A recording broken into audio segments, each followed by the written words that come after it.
Good morning, monkeys. Welcome to another episode of ROLLERCOASTER Tycoon Classic Scenario Series here at Coaster Monkey Studios. We've got a little bit of a short one for you today. What we're going to do is we are going to wrap up the actual scenario objectives in this episode. And I think going forward, the format for this series is going to be very simple. We're going to beat the scenario, hopefully, cross our fingers, in one episode. So the first episode. And every episode after that, what we'll do is we will build out the scenario with theming and stuff. This way, those of you who are joining the channel, just to watch this scenario get beaten and how to beat it, I'll do that in that one episode. And then every episode after that, for those of you that want to stick around and watch my theming skill set, we'll be able to get that up and going for you guys. Again, I wanted to make this as, what's the word I want to use? User-friendly as possible. I know a lot of you out there are looking for just a how-to portion of how to beat the scenario and move on. So that's what we're going to do. So let's get right into this episode. As you can see here, what I've done is I've gotten rid of our log flume. No! Don't worry, it's coming back. It's coming back tenfold. It's actually going to be way cooler.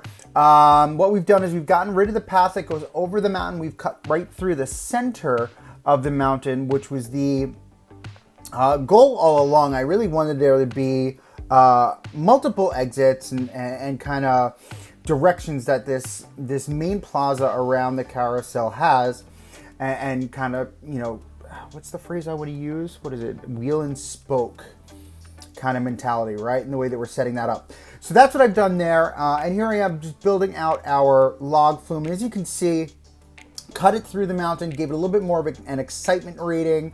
And that was the intention the entire time. We want this mountain to be two things. This mountain's going to be a water ride, and it's going to be a roller coaster. And they're going to weave up and over each other, which will be really cool. And that's really going to give us some solid ground to build out the scenarios. Now, mind you, since we are still in scenario beating mode, right? Mentality, think that way, right? It's April year 3, so we're almost at our goal. And if you look, I'm at 663 guests. So what I've done is I've started an advertising campaign for 6 weeks for all of the rides and food in the park and advertisement of the park to drive that traffic in. So not only is it bringing in new people, it's bringing in new money, and that new money that they have, they're going to stay longer, right? And the more people in our park at this point right now, I mean, being April, May of year 3, we've already hit that goal of 650. So now what we want to do is we want to give ourselves a nice cushion, get at least 800. So this way, once that advertising campaign or the marketing campaign minimizes and diminishes or turns off or ends or whatever you want to call it, we've got a nice cushion, so we could just build and have fun. And that's the whole point. And at this point right now, we've essentially beaten the goal, right? And going back to last video, what did we do? We increased the price of the mine train coaster. We added a photo spot on the mine train coaster. We made the wooden roller coaster and put in a photo spot on that. And we put in a bunch of flat rides and food destinations. And this helps us really drive our overall revenue and help us to continue building, right? So as you can see here, I'm putting in, for anybody who plays Roller Coaster Tycoon and you need quick, fast cash, 2 rides will get you that quick, fast cash. A shuttle looping coaster and a shuttle corkscrew roller coaster. You need to make these 2 coasters. They should be the first coasters you make other than a wooden coaster in your park, because they are very, very high throughput. You can charge $5, $6 per person for each of these rides. And you can put a photo point on each of these rides. And what they're going to do is they're going to increase your overall revenue so fast. I mean, you're going to have consistent flow of money. And that's what we're going after here. When we get into the later scenarios, there's one I can think of specifically, Abbey Airfield, where actually that mentality doesn't work. And I'll walk you through when I get to that particular scenario when we get there. That scenario is crazy. What you have to do, there is literally no theming that happens. It's just placing down rides and food installations and praying that you hit the quota and the marketing, right? All right, cool. So we're 914 guests, almost, look at that, almost 999 rating. Look at that. And we've got almost no scenery down. That entryway plaza is awesome. I love it. And now what we're doing here is we're just going to build out. We expanded a little bit. I don't want to do too much expanding in this scenario for the theming portion of it. I really want to stay within the as close to the original parameters given by the game, because, well, in all honesty, I don't want to spend 6 episodes on this one scenario. Granted, the last series did amazing, or the last scenario did amazing. This scenario is doing fantastic. I mean, for those of you that have joined the channel, just to give you guys, frame of mind, I've gotten over 50 subscribers in the past week. Thank you guys. You are absolutely fantastic. I really do appreciate every single one of you. The comments that you've been putting on here, the likes that I've been getting, I'm floored at how much you like what I'm doing, and I want to say thank you so much. I really do appreciate it. And don't forget to like and subscribe. It really does help the channel. Give us a like. It helps the channel so much, to be honest with you. And I want to say thank you so much. So here we are. What we're doing now is we're adding in just another flat. I've been looking at like the different types of rides and what we can do. And again, I'm putting this stuff down now. Now I'm at the point where I'm building out what attractions we have with an idea of theming and where the theming is going to go and what direction it's going to carry for the rest of our park, right? And that's the next 2 episodes are going to look like. So we're building out our swinging inverted ship. I loved it right over the canyon. I thought that was great. We've got, our sphinxes sitting there. So we're, I think the main theme we're going to do on the whole front side of this, to be honest with you, is going to be, or maybe the whole park is just going to be Egyptian theming. I think that's the direction I want to go. Here we are building out our corkscrew roller coaster. So I love corkscrew roller coasters. For those of you that don't know, I'm a hardcore Arrow fan. My first looping coaster was the Loch Ness Monster in Busch Gardens, Williamsburg. It was, wow, amazing. I could remember it like yesterday. I can remember my sister screaming, oh my God, holy bleep! You know what I mean? As we're going down the pre-drop, not even the actual drop, which is fantastic. But yeah, so Arrow roller coasters, I'm a diehard fan. Every time an Arrow coaster gets demolished, Angel loses its wings, in my opinion. Ay.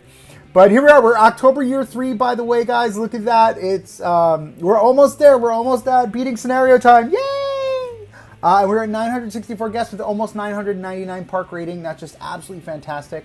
Here you see me taking a pause on the build on that one because I wanted to focus on the win, right? I wanted it to be not building a coaster while we're winning. I love to win.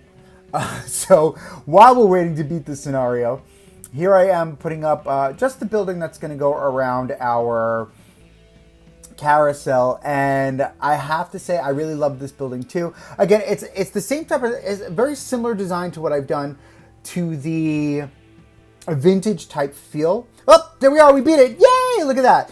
Park value of $156,000. That is fantastic, guys. I'm so proud of you. Anyway, so yeah, it's a very similar construction. What we've done is we've changed the material in this portion here, right? So we're doing our sandstone walls, or our stucco walls, excuse me. We're doing our, the yellow accent, and then we do a second floor here, and the second floor is going to have a base and a circular around top over the actual center, giving that dome-like feel that we're going after. We want this again to be very Middle Eastern, very, Egyptian, very, think Arabian Nights again, right? Look at that. I love it with the archways. I mean, that's giving me like Luna Park circa 1920, right?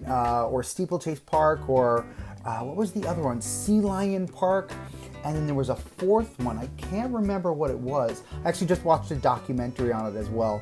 I'm totally all about vintage parks. I think one of the first parks I'm going to build on that game that I won't mention yet because that series hasn't started is going to be a vintage inspired park, but a park that is like today, right?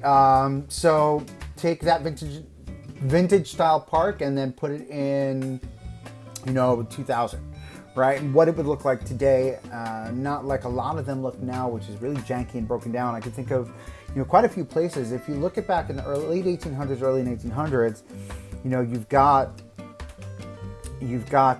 Coney Island, you've got Asbury Park used to have a theme park, you've got Atlantic City that used to have an amusement park, you've got I mean, these places that realistically were the it spot in the world. And you had these entrepreneurs come in. Trump's father, actually, Donald Trump's father was the one who came in and basically destroyed Coney Island. So just something to kind of wrap your head around.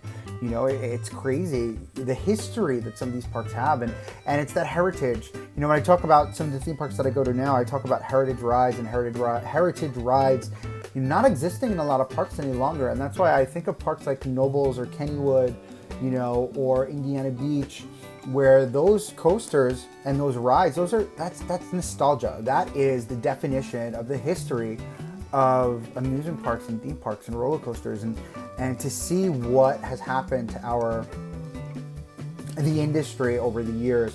You know, we have sacrificed history and heritage for innovation in a lot of cases. Granted, I do love a lot of the rides that get made now. You know, give me an Intamin coaster any day and a B&M, and I'll ride that thing until the cows come home, right? But you know, I sit here and I think to myself, wow, like what would life have been if this innovation didn't happen and we were able to really take care of the coasters that are out there, really retrack some of these coasters, retrack some of these rides that are the definition of nostalgia and heritage in America and in the world. But yeah, that's my little rant. Here we are building out the rest of our coaster. Here are our corkscrew coaster, and it's very simple. You know, we got one loop, 2 corkscrews. We've got a drop out of the station and a pre-drop coming off of the main lift. As you can see there, I think the trains are a little too long. I think I might want to reduce them, but we'll do that in our next episode. And it's very strange. You see, like goes over the top of the mountain and then drops down and then into that brake run. Very similar to Tennessee Tornado in Dollywood, where they ran out of money. Well, guess what? We ran out of money. So we hit that brake run really hard. But yeah, thank you guys. This is the end of the video here. I want to thank you so much for joining again. Thank you for all the new subscribers, guys. Thank you so much. Catch me, Coaster Monkey Studios, on Instagram, Facebook, Discord.